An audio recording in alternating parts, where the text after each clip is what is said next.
গন্তব্য চরলক্ষ্মীপুর। নারায়ণগঞ্জ জেলার ২৫০০ উপজেলার কালাপাহাড়িয়া ইউনিয়নের মেঘনা নদীর তীর ঘেঁষা একটি গ্রাম চরলক্ষ্মীপুর। নদীর সাথে প্রতিনিয়ত সংগ্রাম করে বেঁচে থাকা মানুষগুলোর জীবনযাপনের খানিকটা দেখার জন্য সাত সকালেই পায়ে হেঁটে ছুটে চলেছি আমি মহিতুল ইসলাম হিরু ও অরণ্য সৌরভ। যেতে হবে ১ মাইলেরও বেশি পথ।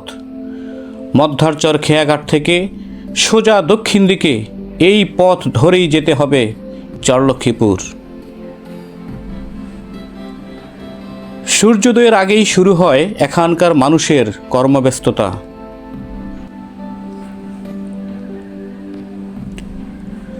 এখানে আসছেন কবে আপনি? কথা বলছিলাম নদী ভাঙনের কবলে পড়ে বসত ঘর স্থানান্তর করা এক ভাইয়ের সাথে। হতাশার সুরে জানালেন নদী ভাঙনে শিকার হওয়ার আদ্যপান্ত। ওইখান থেকে নদী ভাঙার পরে এইখানে চলে আসছেন, এখনো তো কাছাকাছি চলে আসছে নদী।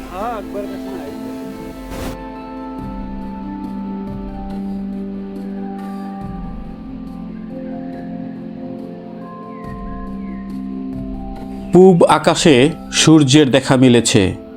এরই মধ্যে জমি থেকে তুলে আনা লাউ ও মিষ্টি কুমড়া নিয়ে পার্শ্ববর্তী সাহেব বাজারের উদ্দেশ্যে রওনা দিয়েছে এক কিশোর। মাথা থেকে বোঝা নামিয়ে দেখলাম বেশ কয়েকটি কচি লাউ ও তাজা মিষ্টি কুমড়া।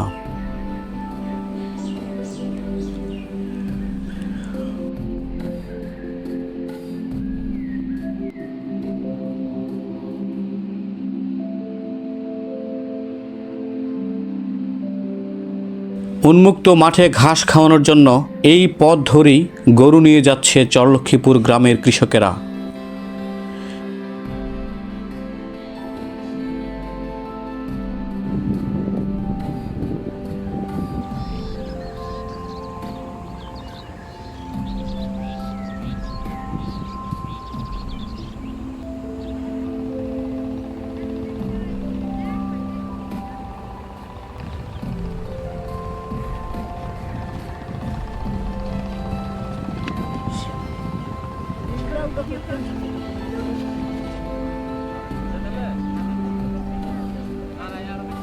কিছু দূর এগিয়ে দেখি সুমিষ্ট লাউয়ের এক অপূর্ব ক্ষেত। ক্ষেত থেকে তুলে আনা হচ্ছে লাউ। এগুলো বিক্রি হবে ইজারকান্দি ও রাধানগর বাজারে।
লাউ পছন্দ হওয়ায় আমি নিজেও একটি কিনে নিলাম।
চরলক্ষ্মীপুরের একেবারে কাছাকাছি চলে এসেছি।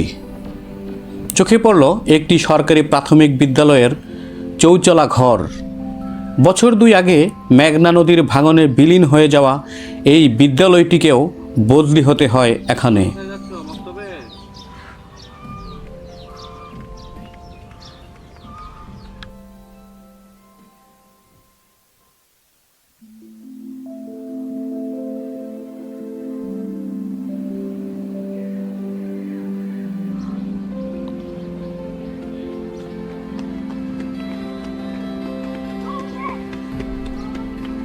উত্তর দিক দিয়ে প্রবেশ করেছি চরলক্ষ্মীপুর গ্রামে। যেদিকে তাকাই শুধু গরু আর হাঁস মুরগি। গরু পালন, হাঁস মুরগি পালন, সবজি চাষ আর মাছ ধরাই যেন এখানকার মানুষের জীবন জীবিকার প্রধান উৎস। অর্ধ শতাব্দীরও বেশি বয়সী এই গ্রামটিতে বসবাস করা অনেক মানুষই আজ মেঘনা নদীর আগ্রাসনের শিকার হয়ে অন্যত্র চলে গেছেন। যারা আছেন তাদের চোখে মুখেও স্বপ্ন ভাঙার ছাপ। নদীভিত্তিক জীবন ব্যবস্থায় বেশ সুখী শান্তিতেই ছিলেন তারা। ভয় শুধু নদী ভাঙনের।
গ্রামের এই পলিমাটির চর, যেখানে বিভিন্ন রকম ফসল উৎপন্ন হয়ে থাকে এবং আমরা এই মুহূর্তে একটা চাষ করা জমিতে আসছি। আমরা যে মাটিগুলো দেখতে পাচ্ছি, মাটিটি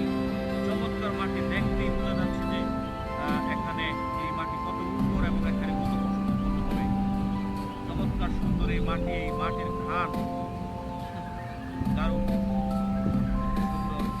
এই মাটি আজকে আমাদের যে খাবার আহার যোগায়। গ্রামের দক্ষিণ দিকে জুড়ে রয়েছে বিস্তীর্ণ এক ফসলের মাঠ। এখানকার মাটি বেশ উর্বর। মিষ্টি আলু, চীনাবাদাম সহ হরেক রকম মৌসুমি ফসল ফলে এখানে। এখানকার মিষ্টি আলু খেতে যেমন সুস্বাদু, তেমনি আকারেও বেশ বড়।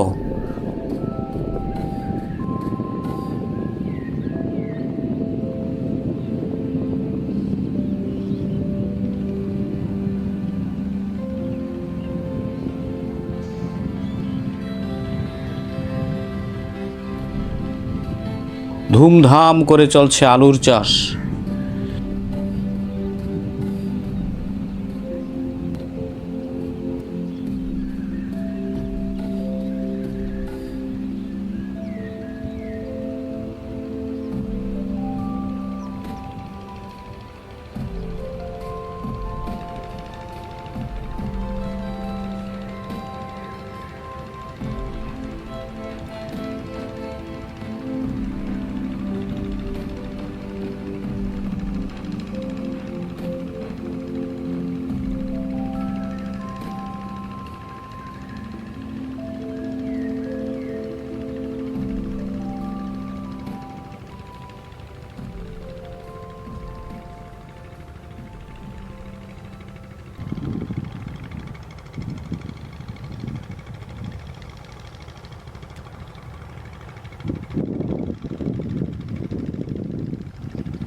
মিষ্টি আলুর চাষবাস দেখেই আমরা ফিরে যাচ্ছি আজকের মতো।